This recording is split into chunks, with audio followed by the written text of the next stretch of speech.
వాళ్ళందరూ కూడా దేవుణ్ణి ఆరాధించడానికి వచ్చారు. మరి మనం ఎలా ఆరాధిస్తున్నాం దేవుణ్ణి? మీ పూర్ణ హృదయముతో, నీ పూర్ణ ఆత్మతో. ఇక దేవుడు మీ దగ్గర నుంచి ఏమన్నా కోరారా? మీరు బంగారం ఇవ్వండి, వజ్రాలు ఇవ్వండి అని ఏమైనా అడిగారా? ఏమీ అడగలేదు. నీ పూర్ణ మనసుతో, నీ పూర్ణ ఆత్మతో, నీ పూర్ణ హృదయముతో ఆయన్ను మనము ప్రార్థించాలి. అలాగే కూడా క్రిస్మస్ టైంలో ఏం చేయాలి? లేని వాళ్ళకి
ఆయన మార్పు లేని దేవుడుగా, ఆయన నిన్న నేడు ఏకరీతిగా ఉండి ఆయన మన మధ్యలో ఉపయోగించిన రోజును మనం జ్ఞాపకం చేసుకుంటూ మనం క్రిస్మస్ చేసుకుంటున్నాం. అందరూ కూడా హృదయపూర్వకంగా దేవుని కనపరుస్తాం. హల్లెలూయా హల్లెలూయా స్వరాలెత్తి హృదయపూర్వకంగా ఎవరు కూడా మౌనంగా ఉండక ఈ రోజు క్రిస్మస్ సంతోషాన్ని మనం పొందుకుందాం. ఈ రోజు ఆత్మీయ సంతోషాన్ని మనం పొందుకుందాం. క్రిస్మస్ ఆనందాన్ని మనం పొందుకుందాం.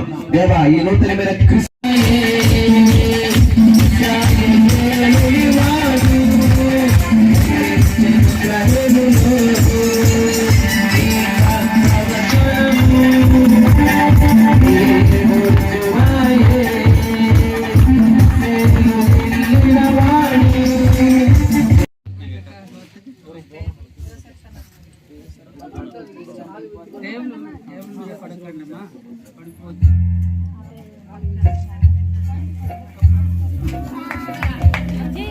రక్షకుండు దయించినాడట మన కొరకు పరమ రక్షకుండు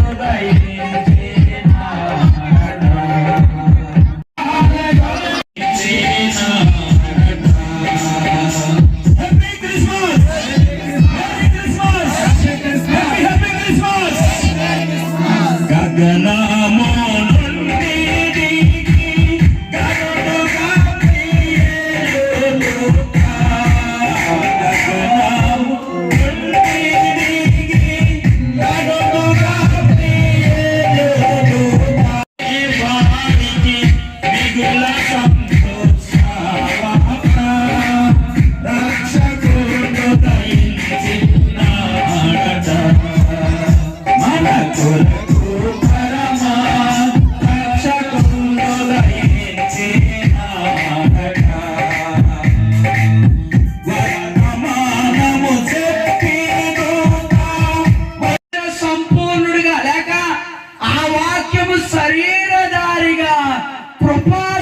సంపూర్ణుడుగా మన మధ్య నివాసము నేను తెలియపరుస్తున్నాను.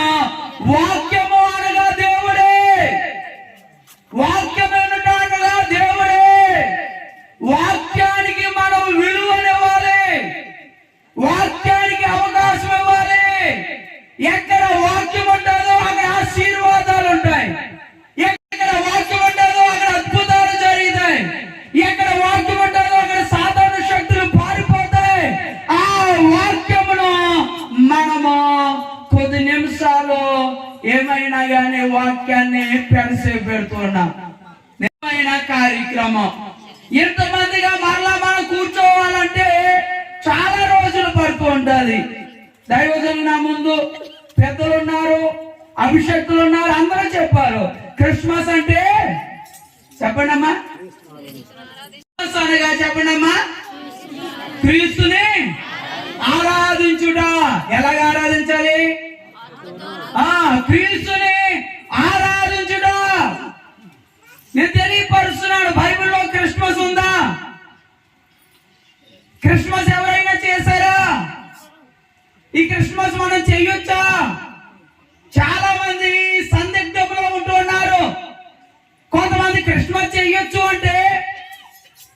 క్రిస్మస్ చేయకూడదు అంటున్నారు. అసలు బైబిల్లో క్రిస్మసే లేదు అంటున్నారు. నేను తెలియపరుస్తున్నాను, ఏది ఏమన్నా ఎవరు ఎన్నన్నా యేసు నామములో యేసు క్రీస్తు దేవుడి యొద్ద ఉన్న ప్రభు దేవుడే. ఆయన మన మధ్యకు శరీరధారిగా శిశువుగా జన్మించిన దినాలు. క్రిస్మస్ అనగా క్రీస్తును ఆరాధించుట. బైబిల్లో క్రిస్మస్ ఎవరు చేశారు అంటే మత్తయి సువార్త 2వ అధ్యాయం చూడగలిగితే ఆ 2వ మాట నుండి మీరు చదవవసరం లేదు. 2వ మాటలో మీరు చూడగలిగితే ఏంటి, అక్కడ జ్ఞానులు కనబడుతూ ఉంటారు. జ్ఞానులు కనబడి ఆకాశంలో చెప్పాలి ఆకాశంలో ఏం పుట్టింది? ఆకాశంలో నక్షత్రం పుట్టింది. దీవించును గాక. ఆ జ్ఞానులు ఏ రోజు దగ్గరికి వెళ్ళి యూదుల రాజుగా పుట్టినవాడు ఎక్కడ ఉన్నాడు? మేము ఆయన నక్షత్రాలు చూసి వచ్చాము.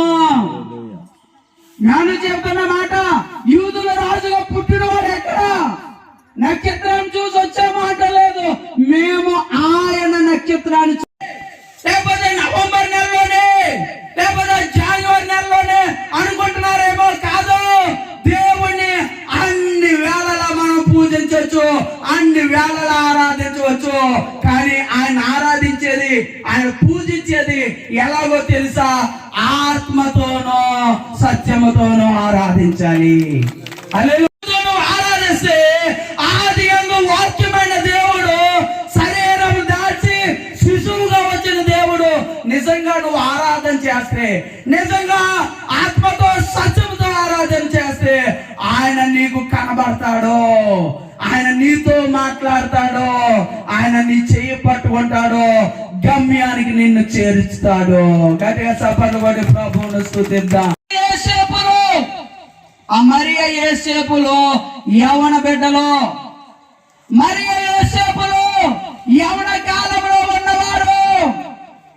నేను తెలియపరుస్తున్న మాట, బైబిల్ చెప్తున్న మాట, మరియతో ఒకనొక సందర్భంలో దేవదూత మాట్లాడుతుంది. ఎవరితోనో? ఆమె ఎవరు? యవన బిడ్డ. ప్రియ దేవుడి బిడ్డలారా, నాడు మరియతో మాట్లాడిన దేవుడు లేక దేవదూత మీ అందరితో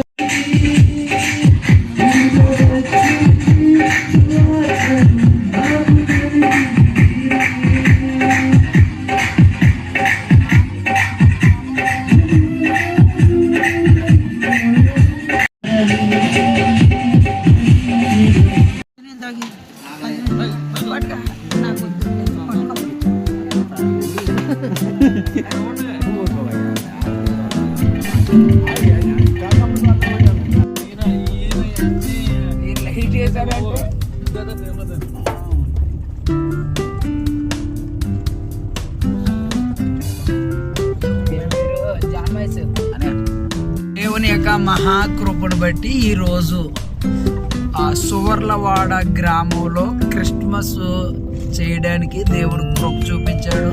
రంపచోడవరం నుండి దైవజనులుగా కొంతమంది మేము వచ్చి తిరిగి బయలుదేరి వెళ్తున్నాం. ఈ గ్రామంలో బీభత్సమైన చలి, అలాగే మంచు. నిజానికి ఇలాంటి ప్రజల కొరకు మనం ప్రార్థన చేయాలి. వాతావరణం చూస్తున్నారు కదా, ఇది కరెంట్ లేదు, అలాగని రోడ్డు కూడా బాగోదు. ఎంతో విశ్వాసులు అనేక మంది కార్యక్రమంలో పాల్గొని ఉన్నారు. దేవునికి మహిమ కలుగును గాక.